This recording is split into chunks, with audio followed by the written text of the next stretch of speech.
La bienvenida a los 150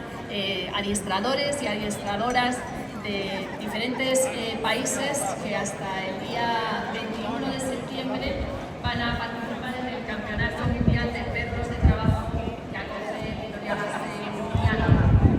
Vamos a tener estos días una magnífica oportunidad para conocer el trabajo que hacéis con estos animales que al final nos permiten también a nosotros, más que un deporte y una competición,